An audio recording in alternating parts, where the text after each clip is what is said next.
Welcome back, ladies and gentlemen, for another All in Crypto podcast. I'm your host, All in Crypto, and today I am nothing short of excited to be bringing on Dan Friedman, the CEO of ZenGate Global, and Sam Lambert, the COO of ZenGate Global. Welcome on board, gentlemen. Thank you very much for coming on.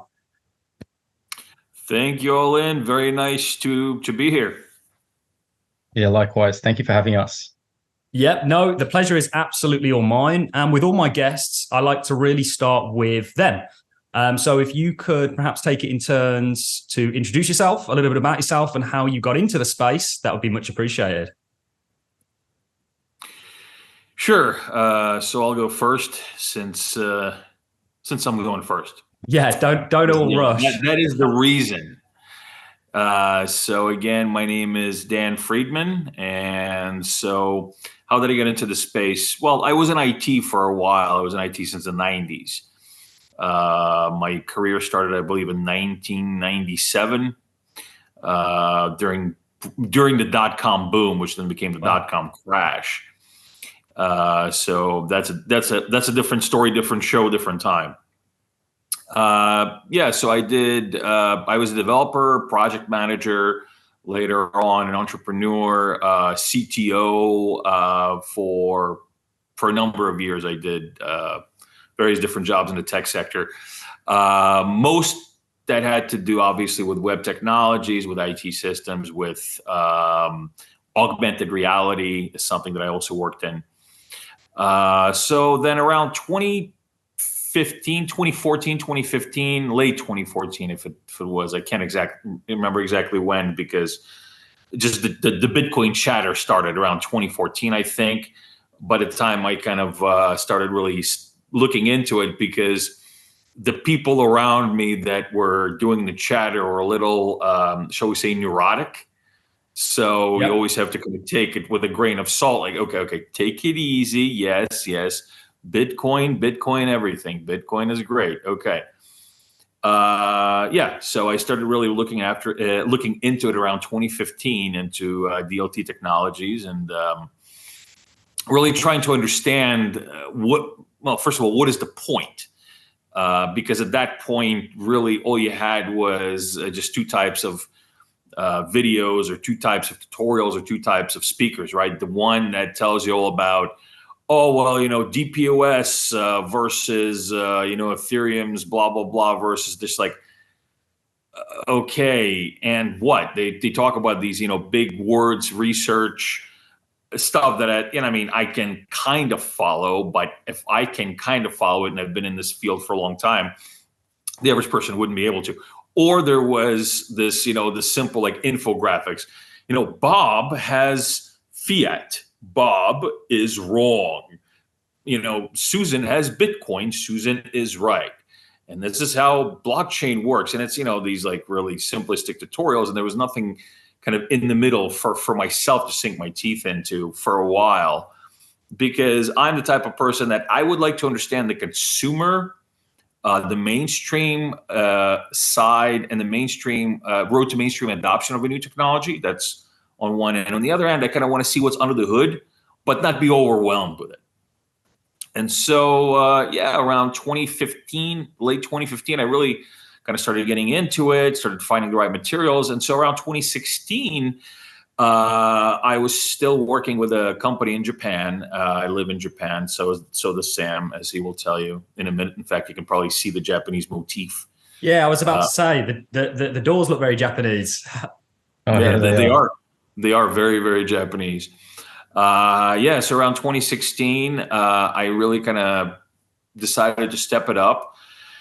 And at that point, there was this little project called Cardano that most people have never heard of. So one of the co-founders lived in Osaka, where I live. So through a mutual friend who actually is Nico Despopoulos, who is now one of our co-founders. He introduced me to the team that was developing Cardano at that point. There was maybe like 6 people in the company or 5 people in the company.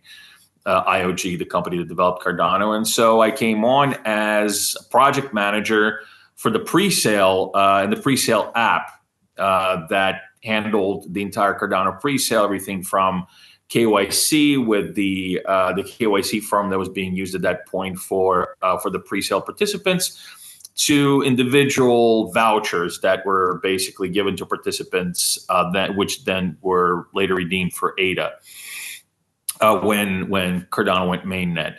And so from there on, basically, I started my journey in the Cardano ecosystem and in Web3 in general, my professional journey. So after the pre-sale, I wore many hats at IOG. I did several PMO functions. I later became the first business developer of IOG. And so, so this was my career at IOG for about 7.5 years. And during that time, I really had the opportunity to work a lot with developing economies. The reason being is that a lot of this blockchain technology, a lot of the innovation that we're offering today really helps and is the most impactful in developing economies, because of the ability for them to kind of leapfrog a lot easier, because their infrastructure a lot of times is outdated, underserved, underdigitized.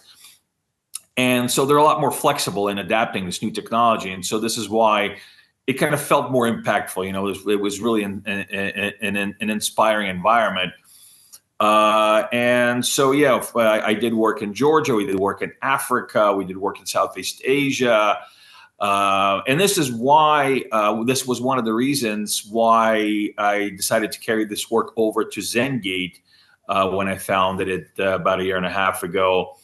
And the idea behind Palmyra, which is what we're going to discuss, which is basically working with emerging markets and underserved commodities, which is where most of this impact can be felt. That brings us to today. And today I'm in this beautiful Istanbul hotel room. I just got back from speaking with commodity buyers in Turkey. And so, this is my life now. Wow, absolutely fascinating. And you know what? It's why I was so excited to have you on the show, because I know you've got a wealth of sort of history in the crypto space broadly. Of course, with Cardano, which we're a big fan of the Cardano project, Charles, and everything to do with it.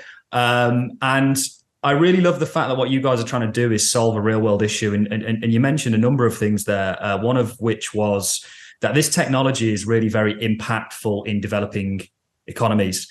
And it really is. And not only do you have the ability to leapfrog with this technology because of the lack of the existing technology that is in many of these countries, but also you have a very young, typically geographic in many of these places that can kind of become blockchain native and really carry it forward. Thank you very much for that, Dan. Sam, a little bit about yourself. Yeah, I'll be quick because I can't wait to talk about some of the stuff we're working on. But basically, quick one from me. So I'm originally from Sydney, but sort of grew up all over the place. Was born in Hong Kong.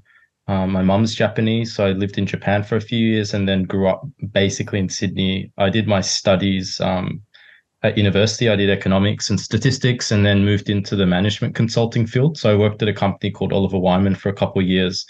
And it's a global company. I did a lot of work with banks and insurance companies and telecommunication companies in Australia, in the APAC region, and sort of outside as well. So I came across crypto during that period of my life, where I was one of the first people to help set up the global digital assets and blockchain practice for Oliver Wyman out of New York.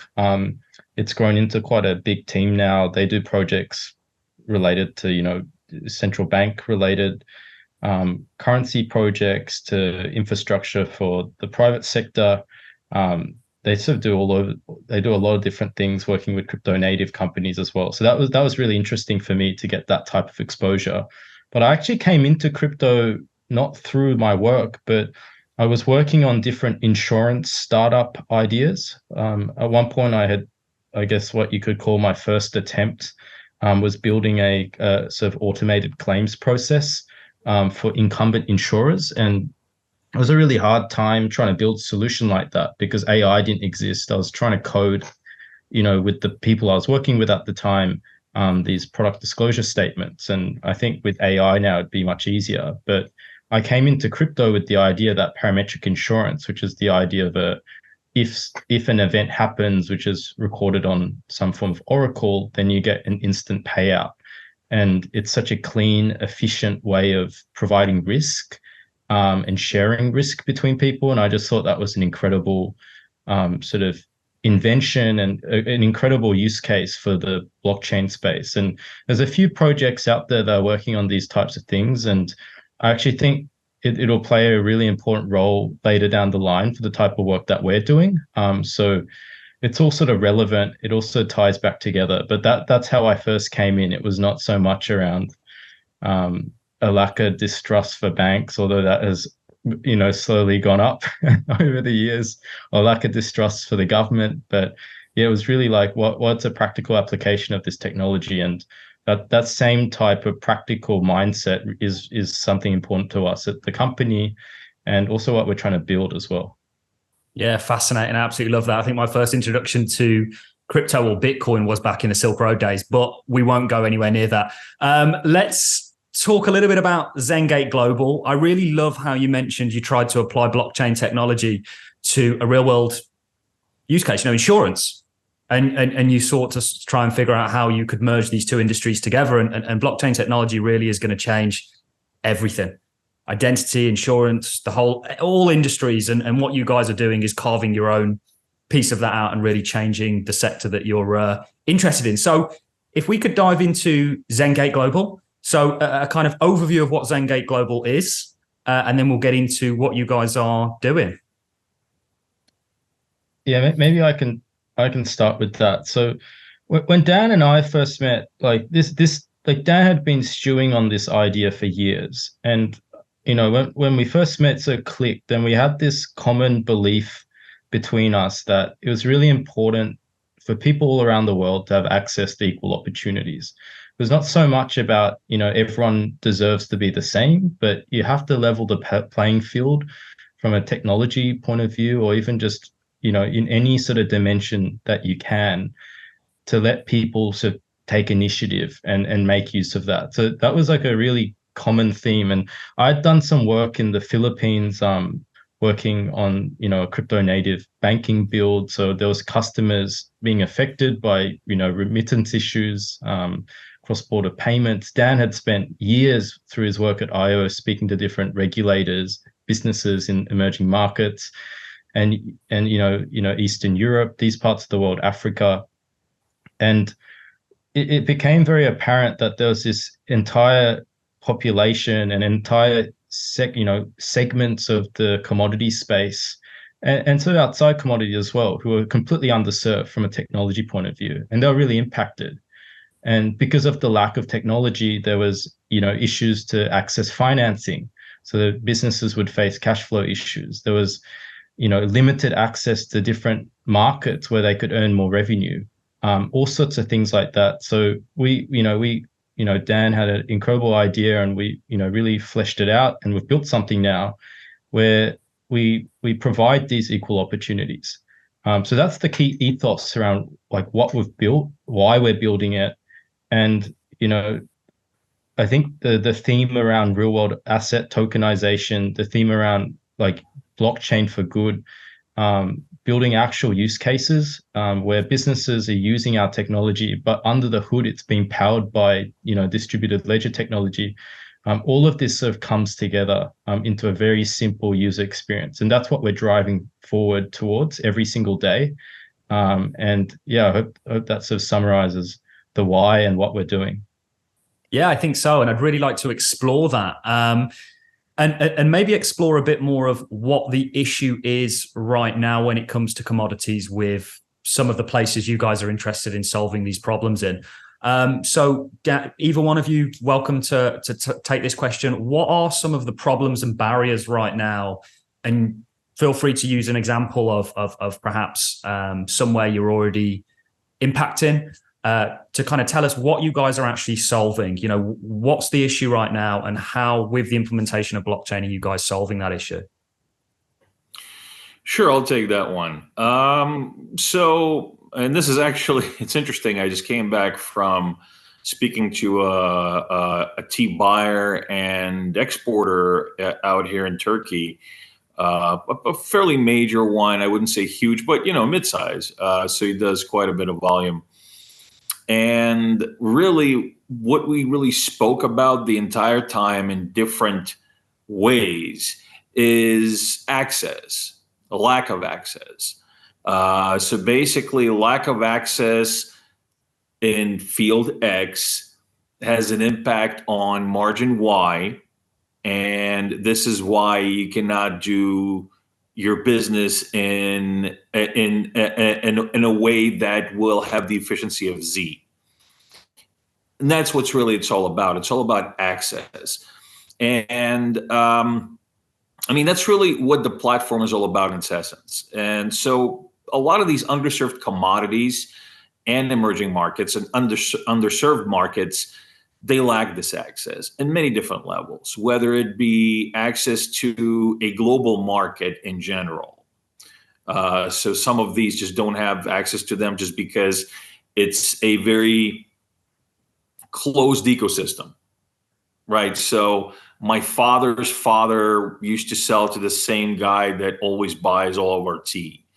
And so I'm just going to keep selling to him because I don't know how to get anybody else, right?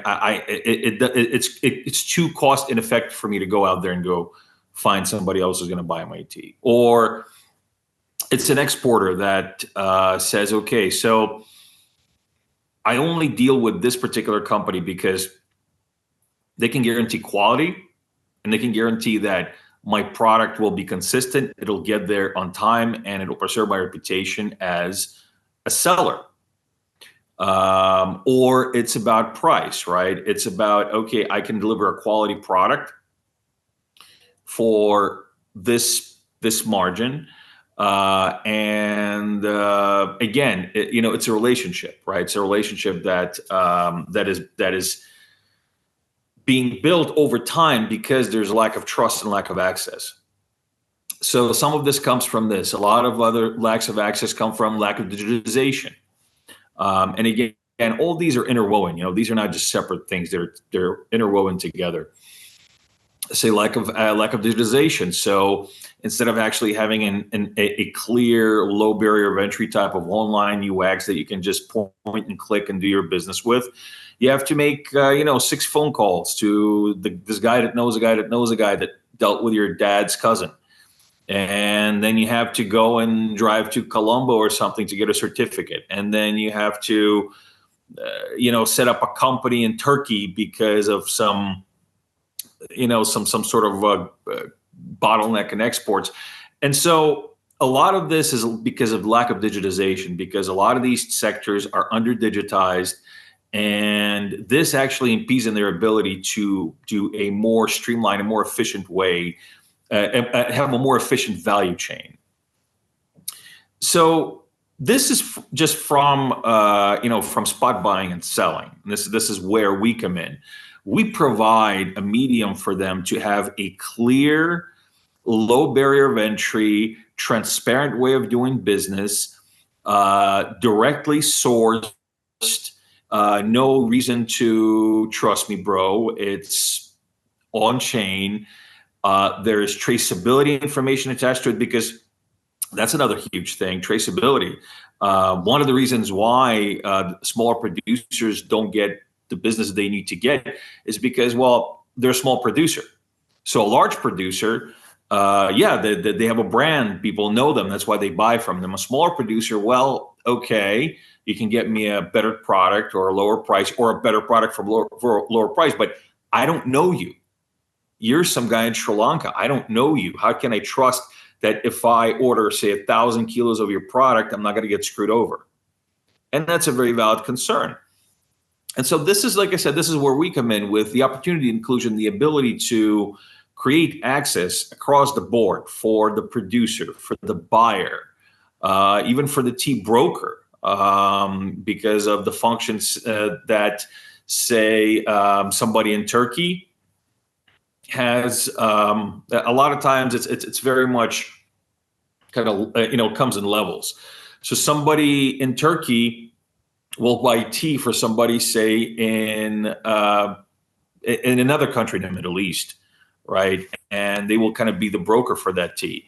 And so for them, again, they want to have the highest quality product, but they want to make sure that that product doesn't, they don't get rugged, basically. I mean, that's what it is. So, I mean, in essence, if you kind of look at it from just the standard traders, the standard commodities brokers, and we're talking about commodities that in its traditional sense, right? Because a lot of modern commodity markets are a lot more. It's systematized, right? Systematized. It is digitized, but it's digitized. It's like, okay, we have this template, and these commodities fit in this template. And this template allows us to trade them. It allows us to borrow against them. It allows us to create futures contracts for them. But if it's out of that particular template, then the system pretty much breaks down because it's just not efficient enough for them to really use that legacy system to onboard these commodities. And so that leaves about $1 trillion of underserved commodities that are in need of those same services that traditional commodities like gold and silver and crude and wheat enjoy, but they don't get that. And that's lack of access, and that is what we solve. Lack of access. And again, I could give you examples for the next 3 hours, where lack of access equals less opportunity. And essentially what we do is what we call opportunity inclusion. And this is what Sam was talking about. It's not about, making everybody equal. It's about giving everybody the opportunity to do business in a sustainable, transparent, unpolluted way, and then let them decide, okay, I'm going to use this opportunity to do business or not. And that's just up to them, but at least they have the opportunity for access. Yeah. And I think when you really grasp the scope of what you guys are trying to do, it is about opportunity. It's about creating this opportunity and using blockchain to create a fair system that allows for the inclusion of these people. Fishermen in parts of Africa, for example, that may want to sell their fish. I know fish might be a bit of an out there sort of example here, but you're basically connecting farmers, fishermen, commodity producers of all kinds with a global market in a way where infrastructure that we currently have simply doesn't serve them. From how do they guarantee their reputation? I'm sure you guys have got some sort of an on-chain reputation system, perhaps, for that. Yeah. So this is something actually. Yeah, we are building into the protocol, and this is actually something that Sam spoke about. So creating a kind of a credit scoring system, a decentralized credit scoring system that would then effectively act as that particular reputation system. It could also then be, they can also act as a de-risking mechanism for decentralized trade financing, which is something else that we're going to be including into the platform later down the line. Yeah, so not only have you got that opportunity and providing the infrastructure, you're actually providing opportunity for a far broader scope of things. You're bringing online, perhaps, all these commodities that thus far have been siloed. And you're enriching the lives of the people who are providing these commodities and the people who are potentially going to be selling them, buying them, and everybody in between. And I kind of want to get in a little bit more to actually how that process, what does that process look like? How are you facilitating this? Is it through a DEX? Is it through a market maker? What's the kind of commodity producer to end user? What does that look like? I might touch on that. So at the end of the day, there's the way I like to describe it, and maybe Dan describes it as well in a similar way, but there's almost like three stages to how all of this plays out. And Dan mentioned it before. The markets are so unstructured in some of these places that we work in, or they have their own version of structure. And perhaps it's not as good as it could be, but it's $1 trillion in export value a year. And that's just like spot buying and selling, a singular transaction at the export value. So people are like buying and selling at different stages. So it's even bigger if you think about it that way. The second phase is this piece around trade financing, or some people might call it commodity financing, or commodity warehouse financing, or supply chain financing, or pre-export financing. There's a few different sort of terms involved, but basically what this means is, as the sale itself is getting conducted, there are input costs associated to the creation of the commodities or the products that you're trying to sell. So there's a need for financing to manage cash flows there. And most of the time, at least in trade that's conducted in these structured capital markets, they get access to that stuff. So it's like $1 trillion is aside the export value. You have another $1 trillion of stuff that needs to get financed. And then you have the third phase, which is effectively offering, like, having a risk marketplace. Now, having a risk marketplace, there's different models around that. You can have insurance. You can have different types of contracts, which could be futures or forward contracts. But the whole idea around that is some commodities are quite volatile. You need a way to effectively lock in prices. So as a buyer and a seller of these commodities, you can manage your risk and you can manage the cash flows associated to your business. So there's this huge like 3-part process along this, and it's a really big sort of opportunity. It's a really big roadmap. But the great thing is the customer base is really similar. Like the same types of solutions you can offer.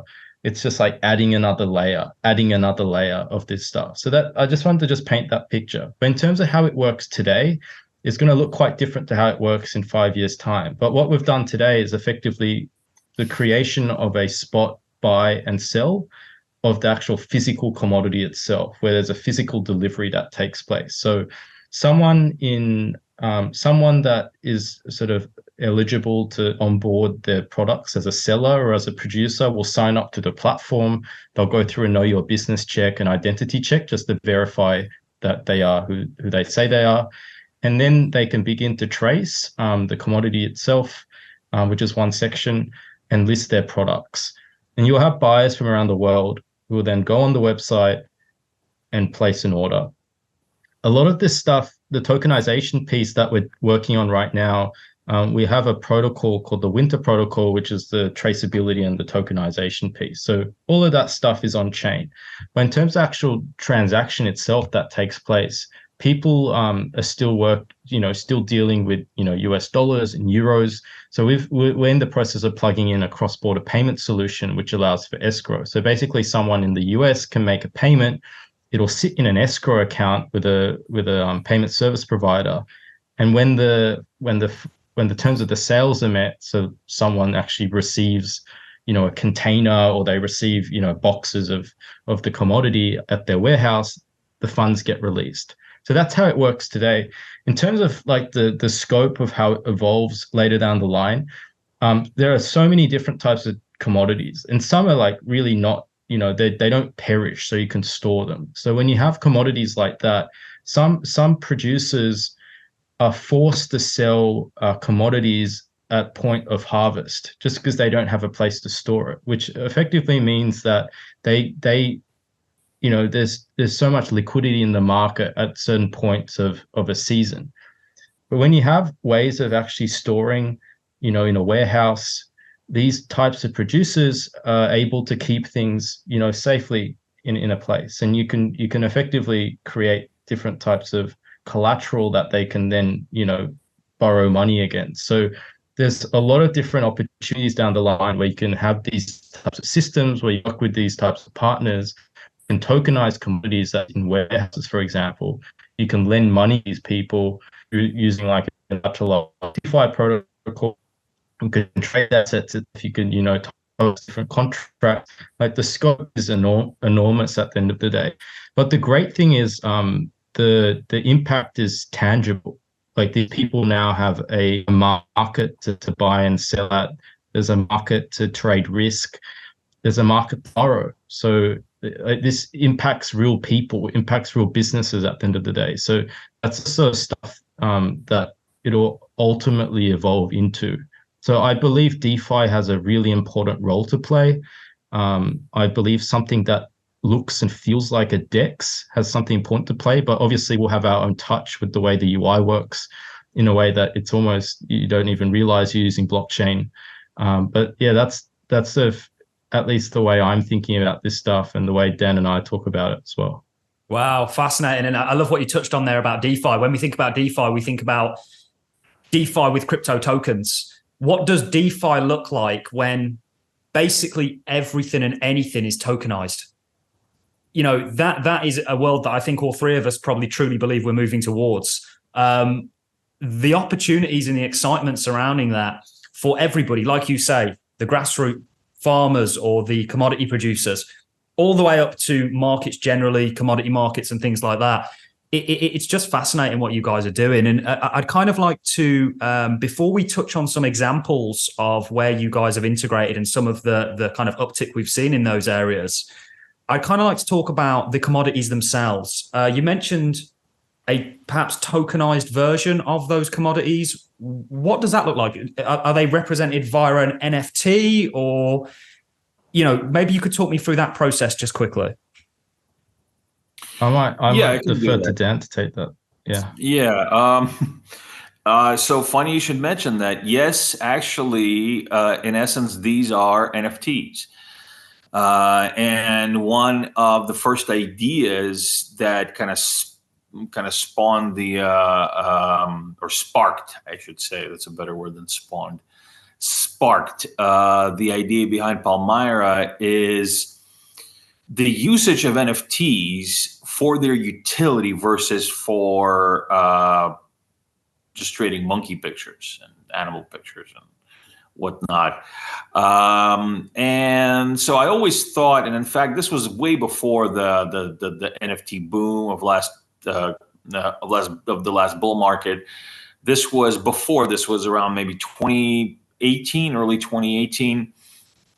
I started really, checking out NFTs and kind of thinking about, tokenizing assets, and in fact, tokenizing football players. Soccer players. Football. Well, football. Okay, so since I am American, people might mistake me saying football for American football. Of course, yeah. No, great. And by the way, it is the British who started calling it soccer. So don't blame us for that. I know everything's our fault. Well, we'll get into it in a different show. And thank you for acknowledging that. And so I was actually talking about that with some Georgian soccer team owners about potentially tokenizing Georgian football players using NFTs. But at that point, it was just way too early, and they just didn't understand the concept of, so why would you do that? Why would somebody buy something like that? And and so that when the boom happened, I just kind of felt like, okay, it's good that this technology is getting traction, but it's just getting kind of traction. It's focused in the wrong place. Where I kind of thought to myself, okay, well, say instead of an image, you actually attach a real world asset like a commodity, which is still traded in units. So you attach a unit of commodity to this. And what if on top of that, you utilize the NFT metadata capabilities, and specifically in EUTXO, the UTXO boxes in the NFT to reference data like, say, traceability data that can be referenced and then embedded into the NFT. Or digital certificates that can be assigned to the NFT. So basically you have accountability between the producer basically being somebody who is, the point of origin being a legitimate point of origin that can be proved on chain, of this commodity, and this is also embedded into this asset.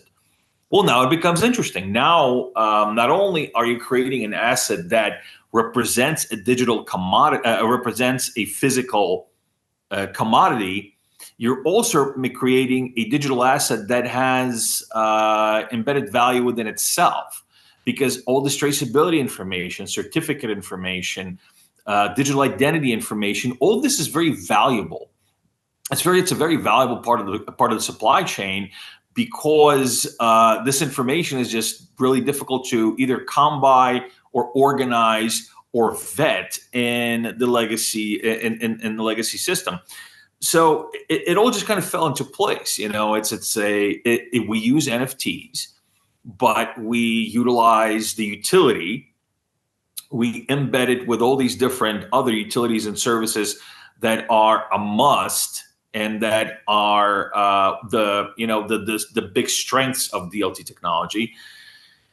And what we came up with was Winter Protocol, which basically is it's a very innovative NFT-based tokenization and traceability protocol that Palmyra runs on.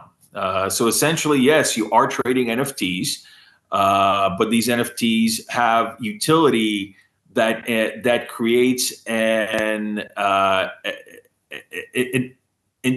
embedded value in the NFT, and which is what you're basically moving with the product, and which creates extra value for the product and extra value for you as the user of the product. Yeah, no, I absolutely love that. I saw something really interesting the other day, and it was a Tesla that had been tokenized via an NFT. It had its full service history, its mileage, its owners, all this metadata in it that really made a lot of sense to me in regards to this is likely the way that most things are going, because the sort of traditional systems of keeping all this data, it's kind of fragmented, whereas you can have one NFT of a commodity, it could be tea, that has the reputation of the seller, the distance or the kind of journey that package has taken, and everything in between. So NFTs, what most people think of is pictures of dogs and stones and stuff like that, actually really unlock the next level of real world application for the blockchain. I really do think they do. And the beautiful thing about them is they can be sent like sending a text message. This changes everything and transforms more industry than one. So absolutely fascinating. I love that sort of tokenization of the commodities and doing that via an NFT. And can you maybe just give a quick breakdown of the different moving parts that we've got there? So we spoke about ZenGate, we spoke about Palmer, and then we've spoken about, if you can remind me, Snowgate. Right. So ZenGate is the company, ZenGate Global. Yes. And we have a subsidiary in Sri Lanka. Yep. And we're also going to be opening other local jurisdiction entities that will be dealing with the specific jurisdictions that we are that we serve. The other products in the family are, so the Palmyra platform is what we're building right now. So this is the commodities trading platform. This is the Palmyra Comdex, as we call it, which is the first of three products. So the other one is going to be it's called the Solaris Portal, and the Solaris Portal is sort of the continuation of what Palmyra is about, but instead of being B2B, which is what Palmyra is, it's a B2C solution that can use Palmyra for sourcing. And what it is a modular, no-code platform for small and mid-sized businesses to utilize to create their own bespoke blockchain solutions. Whether it be more about payments or more about traceability or more about immutability in various different ways, how it can be used. All these tools are going to be available to them in modules and templates. And essentially what they can do is they can create their own subsystems that will accommodate their particular business and will say, for example, utilize the traceability data that comes from sourcing products on Palmyra, and they can pass on that traceability data to their customers. So, for example, you are a tea shop or a coffee shop in California, and you utilize Palmyra to source your you do direct buying through Palmyra and source your tea and coffee through Palmyra.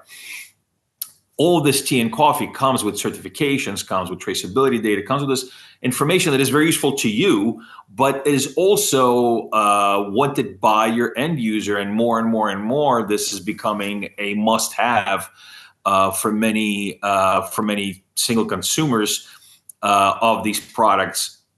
And so what you can do is you can actually pass this information on to your customer. You can show them where the tea in their cup comes from. You can show that this was done in a sustainable way, that this is in fact what you're selling to them, and essentially create more value for what you offer. So again, there could be components that you can utilize for local compliance, for example, because there's more and more regulations are coming in that are requiring traceability of food ingredients. And so you're already going to have this on hand. And again, you can create your own solutions that will say you want to report this to your customers, or you want to create a Web3 solution that will then carry on this information and utilize IoT devices within your own warehouse to distribute this information. And then you can create a mini traceability solution within your own warehouse that goes to your customer, which is, again, would be kind of a white label templated solution that will also utilize parts of the Winter Protocol and parts of the Palmyra technology, and would bring it in a modular, easy to use way to the average user so that they can, again, utilize it in their business and build these bespoke solutions. So that's very exciting for us because, again, it's all about creating opportunity, giving choices to the mainstream, and really creating and lowering the barrier of entry for the mainstream for utilizing this the technology. Because right now, you need developers to utilize the technology 99.9% of the time, in an effective manner. This is intimidating to the average business. Even if they are familiar with Web3 technology, they're intimidated by the fact that, well, I don't know anything about actually coding up a smart contract or creating a dApp, or how I mean, I want traceability, but how does it work? How do I make it work? Well, here's just plug and play, point and click, drag and drop. It's really easy. And yeah, there's really almost no learning curve. I mean, the only learning curve is in just the basic, the core concept of what you're building. And that is just not that big of a feat to accomplish for a lot of people that are looking to utilize the technology. The third one, and of course, the last but not least, is Siberian, and Siberian, or the Siberian grid. And the Siberian grid is a geo-anchored metaverse that utilizes all the various components of Palmyra and Solaris to create geo-specific services that will later then can be accommodated by the other platforms. Things like, say, point of origin, where you can specifically show point of origin in the metaverse because it is on chain. You can prove it physically. You can have geo-specific services that are, again, available on chain to specific jurisdictions because, for example, not all jurisdictions are created equal. So there's going to be regulations and some that need to be abided by that others don't have. And so you have different types of services that are offered in different jurisdictions. This is also something that is going to be solved by a geo-specific, geo-anchored metaverse, or, we don't want to use whatever the new trendy way of saying metaverse is. I actually never thought that metaverse was a great name to begin with because it sounds a little too science fiction-y. But essentially, a geo-positioned on-chain grid. This is why we call it the Siberian grid, which is actually kind of the grid part is is a nod to Tron. If maybe some of you guys are old school movie fans, that's what they called the Tron. The Tron world was the grid. Nice. A little bit of movie trivia in there as well, huh? Yeah. So essentially, this is the suite of products we're creating, and again, as you can see, they're all kind of interwoven.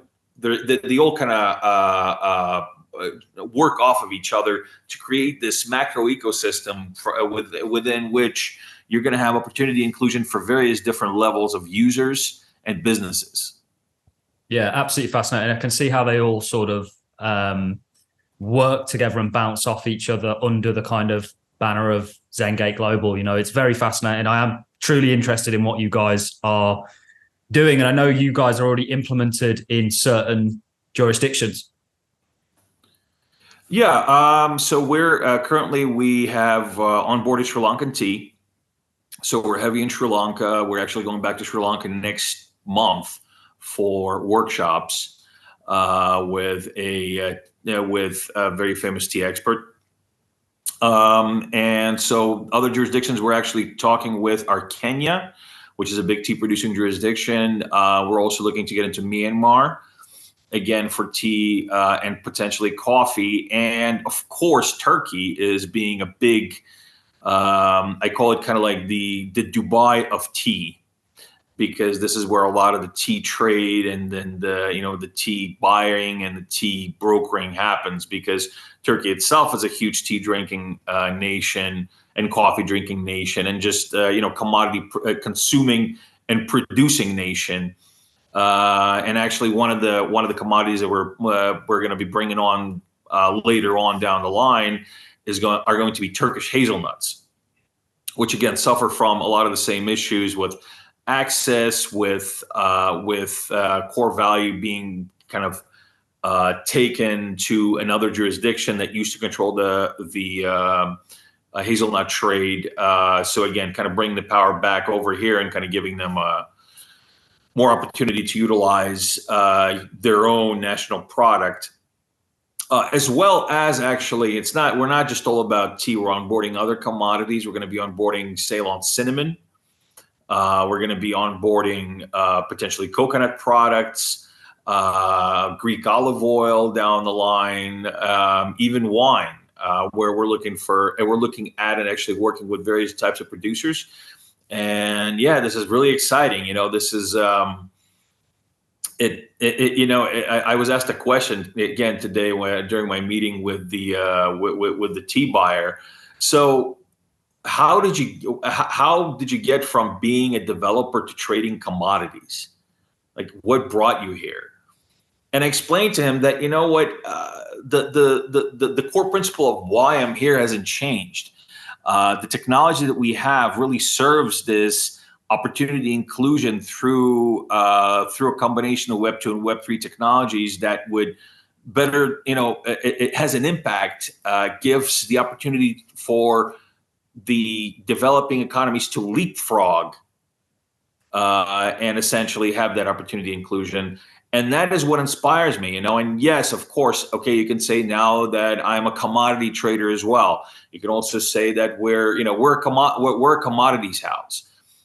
In fact, Palmyra, we strive to be a new type of commodities exchange, like the Chicago Mercantile Exchange, for example. Yep.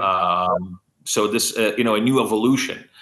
But again, like I said, it all boils down to the same principles, and it's all about impact. It's all about utilizing these technologies in a sustainable, and again, I don't want to keep using the word impactful, but it is all about it. It's about the impact that it creates. It's about the opportunity, the movement that it creates. That is just really exciting. You can see this happening. You don't have to sit around for 100 years for this to take hold. It's happening in front of you. You're dealing with producers that are eager to talk to you, because you don't have to explain to them how a crypto wallet works, but they can see that your platform is going to make it easier for them to do good business, and that makes them happy. I didn't have to explain to the guy today how the NFTs are used to tokenize the T and this and that. I just said, you know, that issue you're having with the other suppliers because you don't know who they are, and this is why you only deal with this one guy. Well, this platform solves that. Like, oh, okay, I see that now, and that's just that's the reactions that kind of make it worthwhile. Yeah, absolutely. You know, it needs to be. It solves a problem without people knowing what the underlying technology and sort of the intricacies of it are actually doing. And I think that that's key to Web3 adoption across the board. And it really is truly fascinating what you guys are doing. You know, commodity market's absolutely huge. And not only are you tackling that market, you're reinventing it. And I think that that's colossal and providing opportunities for everyone along that chain that Sam had sort of described. You know, it is nothing short of fascinating what you guys are doing. And of course, this is all built on Ergo. I know we're coming up for a little bit short on time. So if we'll have to perhaps save the Ergo question for another video, perhaps on its own. But if people want to find out more about you guys, tell them where to go. How about you do that, Sam? Yeah, tell them where to go. Don't both rush for the... Yeah. So okay. So there's a few places. We're quite active on Twitter. So ZenGate Global is the account name. And then if you want to find out a little bit more about our products, ZenGate.global is our company website, and Palmyra.app is the name of the Palmyra platform website as well. So those are probably the best three places to go learn about what we're doing. We're quite active on Twitter. We do regular AMAs. We do a lot of stuff outside of our own project as well in the Ergo ecosystem. So there's some stuff around there. And then lots of content coming out on our Medium and our YouTube, YouTube channels as well. So like we're very transparent in terms of the way we're building our business. We have a really, really strong community. Everyone sort of asks questions and gets involved and, brings leads, like even, which is really cool. So yeah, like I'd love to invite everyone into the community to learn a little bit more about what we're doing. And our DMs are open as well. So if anyone has any specific questions or even opportunities as well that they're working on that we can collaborate with, that would be super exciting. Yeah, maybe there's some commodity producers out there that may get in touch with you, hopefully. I'm going to leave links to all of that in the description. So you guys can just go and check the description out and you'll be able to find all of the areas Sam's just mentioned. And I'll also leave links to both Dan and Sam's Twitters. The last thing for me to do, guys, is thank you very much for coming on the show and presenting ZenGate. It's been fascinating for myself. Lots of learning, and I'm sure my audience is absolutely going to love this. So thank you very much, guys. It's been a real pleasure. Yeah, thanks for having us. Thank you.